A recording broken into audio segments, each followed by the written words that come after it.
Tout le plaisir est pour nous de vous informer. Madame, Monsieur, bonsoir et bienvenue à cette grande édition du journal sur Mondico Télévision. À la une de l'actualité, les Congolais rendent hommage en ce jeudi 16 janvier 2025 à Musée Laurent Désiré Kabila, héros national, assassiné le 16 janvier 2001.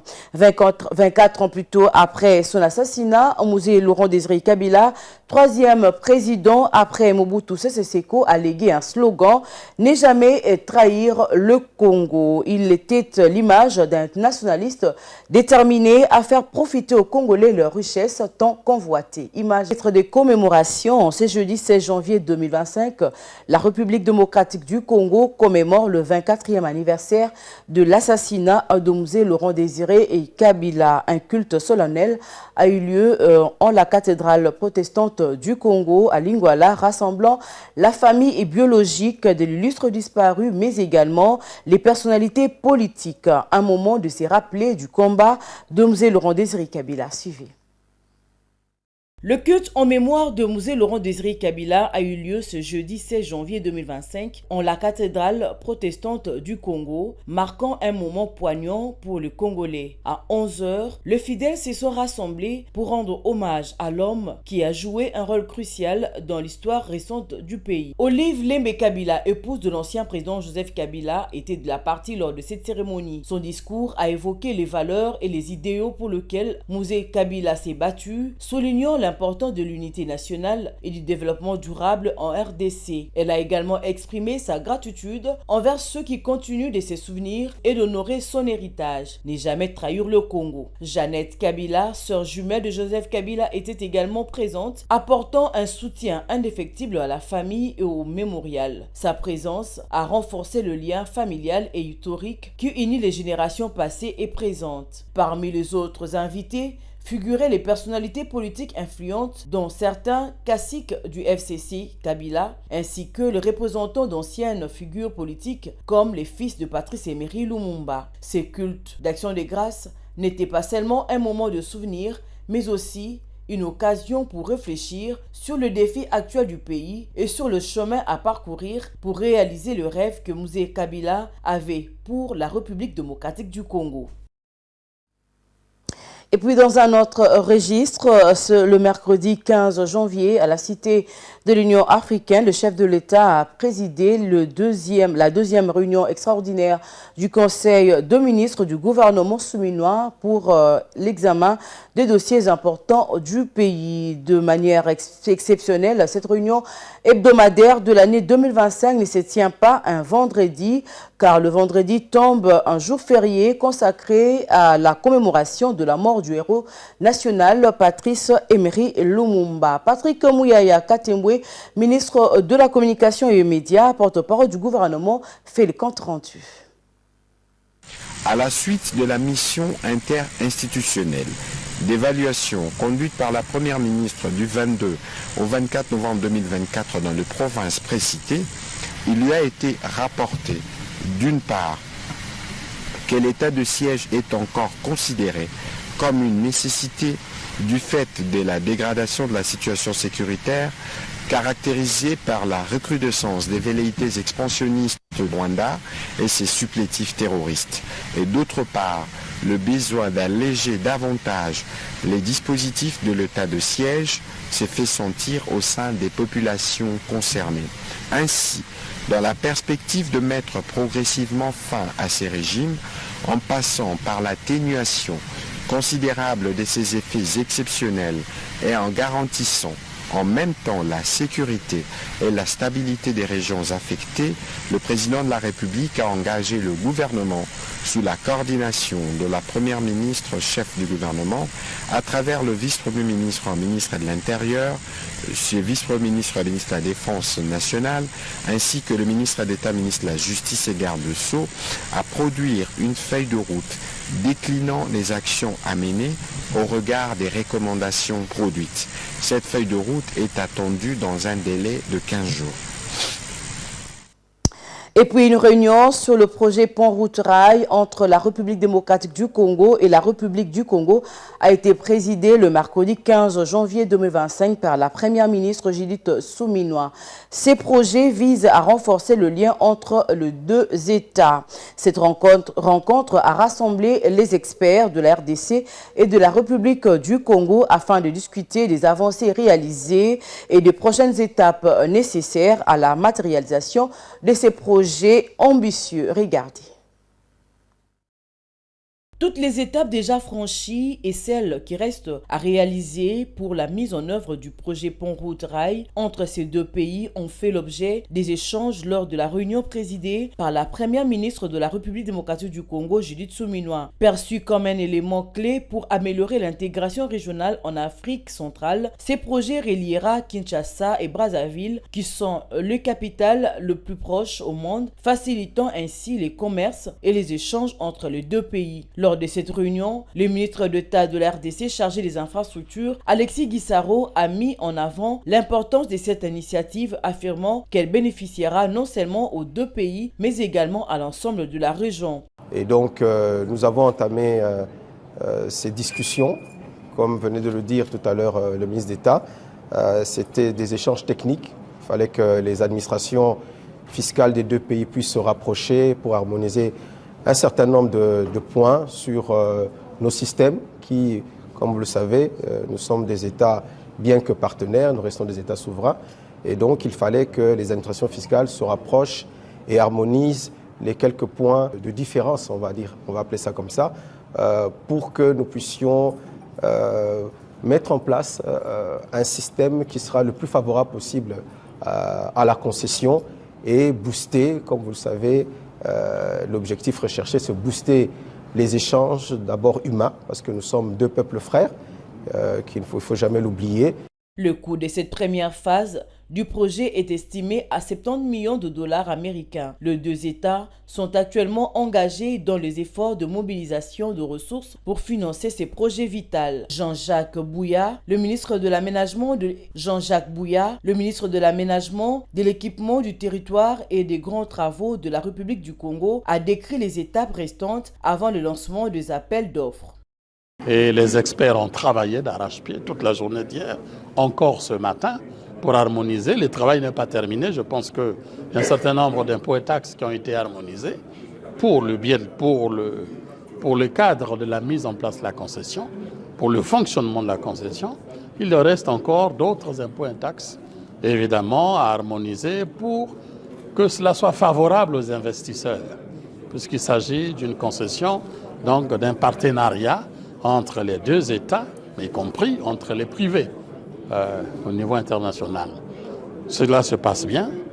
Ce matin, nous avons eu le rapport, le procès-verbal de cette première étape et du travail qui se poursuit. À la fin du mois, nous aurons l'ensemble des conclusions des experts liées donc, à ce travail-là sur le régime financier, fiscal et douanier.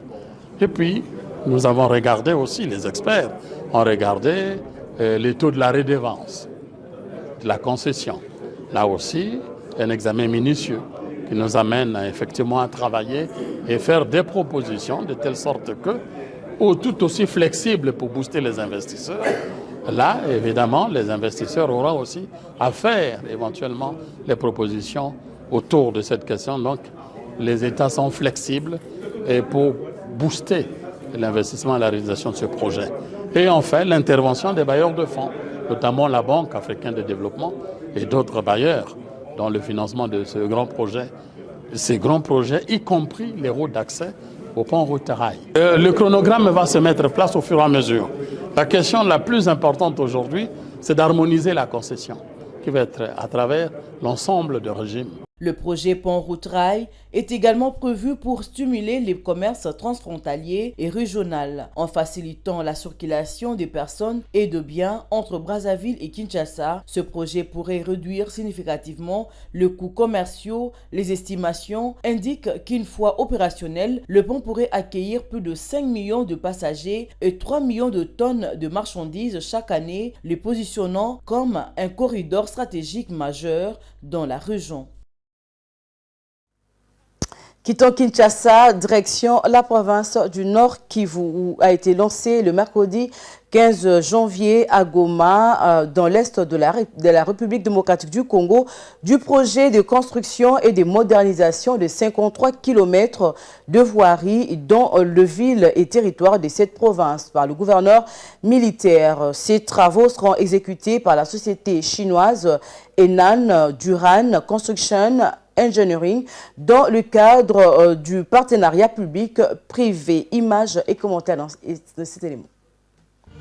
C'est dans le cadre du partenariat public-privé qu'a été lancé le 15 janvier 2025 le projet de construction et de modernisation de 53 km de voirie de Goma et de certaines cités de la province du Nord Kivu. C'est le gouverneur militaire de cette province, le général-major Peter Chirimwami, qui a procédé à ces lancements.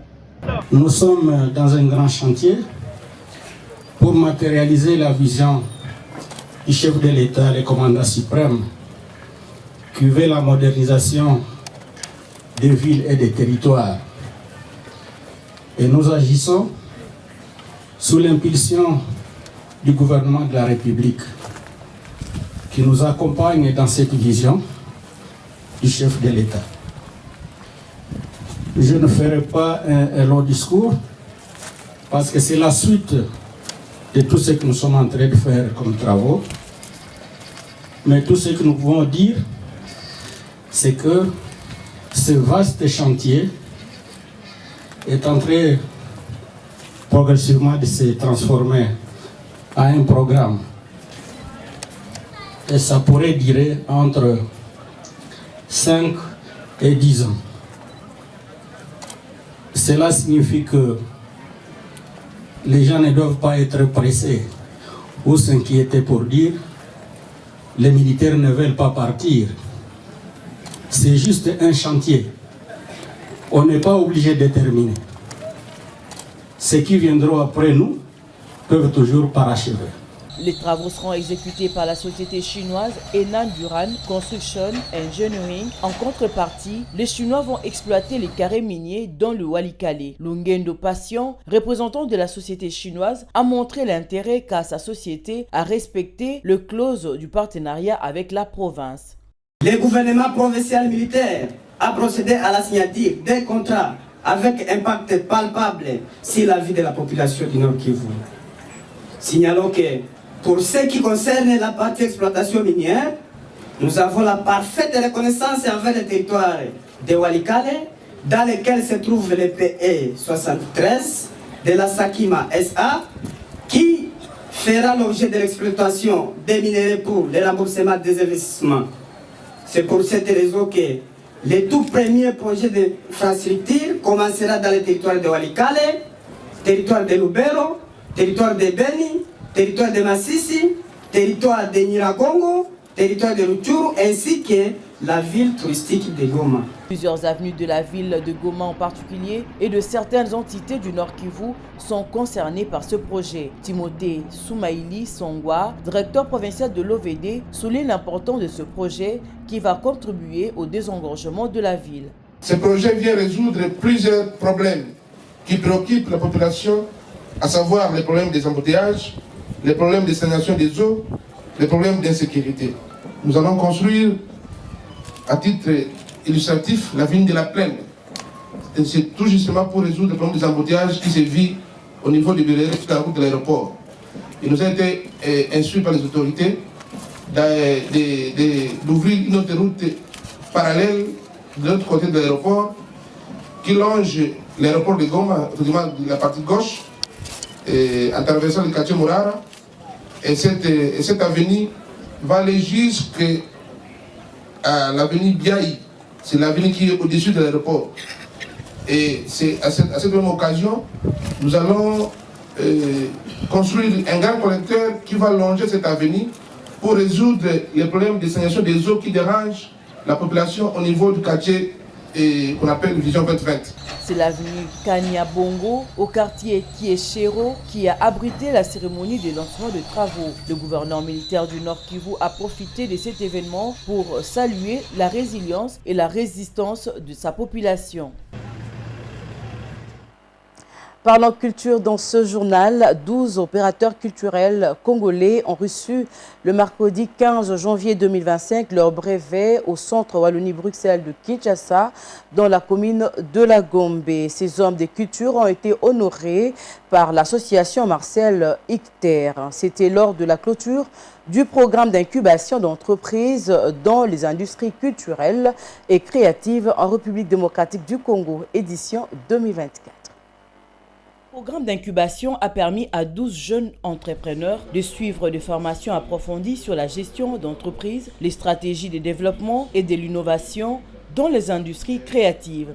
Ces programmes portés par l'association Marcel Icter visent à renforcer la capacité des acteurs culturels congolais tout en soutenant leur engagement pour un secteur en pleine transformation. Une session rendue possible avec l'appui de l'association Marcel Icter. Son directeur Frédéric Jacquemin se réjouit de l'aboutissement de cette première phase. Dans ce projet d'incubation et de formation, en fait, notre apport, ça a été de mobiliser des formateurs internationaux de Belgique francophone, mais aussi du Togo, du Bénin, de Côte d'Ivoire, enfin des pays amis et partenaires de la Fondation Marcel Icter qui nous ont fourni en fait toute l'expertise nécessaire pour mettre en œuvre ce programme de formation d'opérateurs culturels et créatifs ici en RDC à Kinshasa. On l'a atteint, je dirais pas qu'on l'a atteint à 100% parce que comme dans tout programme de formation, d'initiative pédagogique et éducative, il y a toujours des participants qui ont des petits soucis pour terminer. Mais je dirais que globalement, oui, on est très content de cette promotion. 63 personnes et projets ont postulé pour avoir accès à cette formation et uniquement une quinzaine ont été sélectionnés. Et parmi cette quinzaine, on a 6 lauréats qui sont arrivés au bout de manière tout à fait concluante de leurs efforts et j'en suis très fier.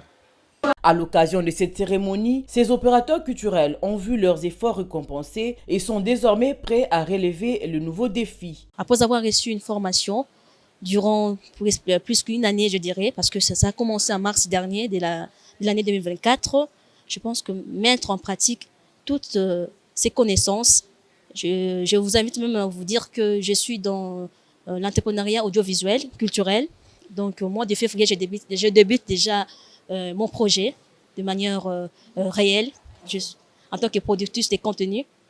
C'est l'émission Les Beaux-Arts qui est spécialisée dans les secteurs culturels et artistiques de la RDC. Conseillère en charge de la coopération et des partenariats économiques au Centre Wallonie-Bruxelles, Rosette Kabona parle de l'origine de ces projets innovants qui visent entre autres l'accompagnement des opérateurs culturels belges et congolais en termes d'échange et de renforcement de capacités. Conçu et validé en 2022, ces programmes vont s'étendre sur 5 années.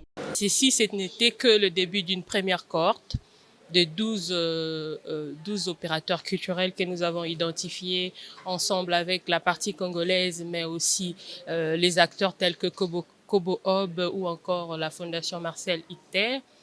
Et les 12 candidats ont suivi une formation sur 9 mois, presque une année. Et aujourd'hui, nous sommes arrivés à l'étape de la reconnaissance ou encore de la remise des certificats. Il s'agissait de la première cohorte, comme je le dis, et la prochaine cohorte va avoir lieu à Lubumbashi à partir de mars de cette année. Ces moments de célébration est aussi un point de départ pour la prochaine cohorte de jeunes talents dans les secteurs culturels avec une nouvelle session prévue à Lubumbashi dès mars 2025. Une belle opportunité pour renforcer encore davantage la dynamique de l'entrepreneuriat culturel en RDC. Et pour terminer, en société, à Kinshasa, en République démocratique du Congo, l'alcool indigène, communément appelé l'otoko, se consomme en concurrence avec les autres bières. Si les autres bières sont fabriquées dans des brasseries modernes, le lotoko se fabrique dans des distilleries de fortune, installées pour la plupart dans des quartiers reculés qui comptent la capitale Kinshasa. Le secret de la fabrication de cette boisson alcoolisée se transmet d'une génération à une autre, bien que le processus soit laborieux. Un reportage de l'agence presse du Congo. La rivière Tchwenge coule dans la partie est de la capitale congolaise où elle traverse 2 communes, dont celle de Massina. Elle permet à certains cultivateurs d'arroser leurs champs. Dans le même temps, elle sert d'exutoire à la distillerie de Mama Kato, installée sur son rivage. La sexagénaire fabrique l'alcool indigène appelé ici l'otoko depuis son jeune âge. Son savoir-faire est ancestral, les procédés laborieux. C'est un travail qui nous a été légué par nos ancêtres et ce travail nous aide beaucoup. Nous ne préparons pas de la drogue, c'est une coutume de chez nous. C'est un mélange de manioc et de maïs pourri que nous mettons dans un fût pour obtenir cet alcool, l'otoko. Nous commençons par le bon maïs que nous mettons dans l'eau pendant une semaine. Ensuite, nous l'exposons au soleil pendant un mois. Puis, nous préparons le manioc pourri qui souvent est jeté. Nous faisons le mélange, ajoutons de l'eau et laissons fermenter pendant 3 à 4 jours après que cela refroidisse. Ensuite, nous ajoutons le maïs pourri et laissons fermenter pendant 14 jours. Bien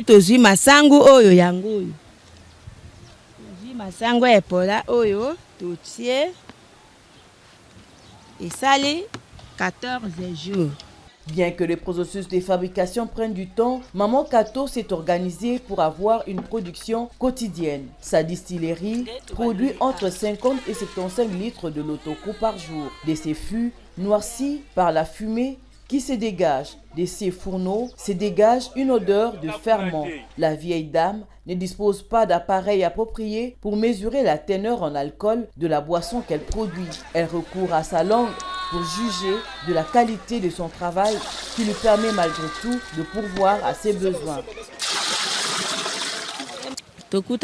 Nous rencontrons plusieurs difficultés, notamment celles qui sont liées à la qualité même de la boisson que l'on produit. Pour cette fois, la qualité est moindre. Ce qui veut dire que j'ai travaillé à perte puisque moi j'ai dépensé 45 000 francs, environ 31 $ pour produire cette mesure. Mais lorsque je vais les vendre, cela ne couvrira pas 45 000 francs dépensés. Voilà pourquoi nous les remettons au feu et nous avons remué avec de la farine de manioc. Parfois on gagne, parfois on perd.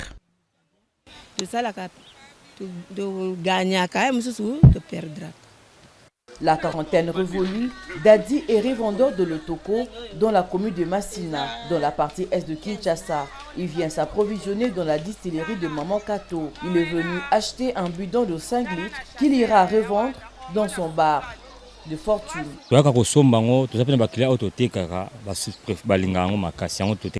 Nous venons acheter parce que nos clients l'apprécient beaucoup. Comme ici, j'ai acheté ces bidons à 30 000 francs congolais pour le revendre à 35 000 francs ou 40 000 francs. Et les bénéfices pourra m'aider, mais la marge bénéficiaire n'est pas très grande.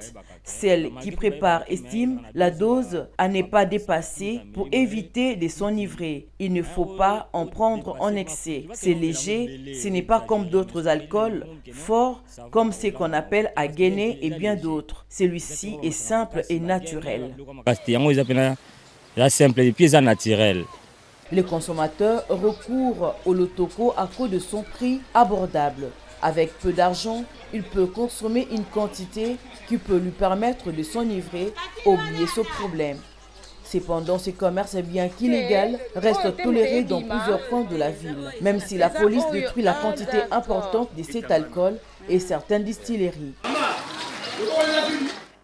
C'était un reportage de nos confrères de l'ACP. Ainsi prend fin cette édition du journal. Merci de nous avoir suivis. Restez branchés au programme de Mondico Télévision. Bonsoir chez vous.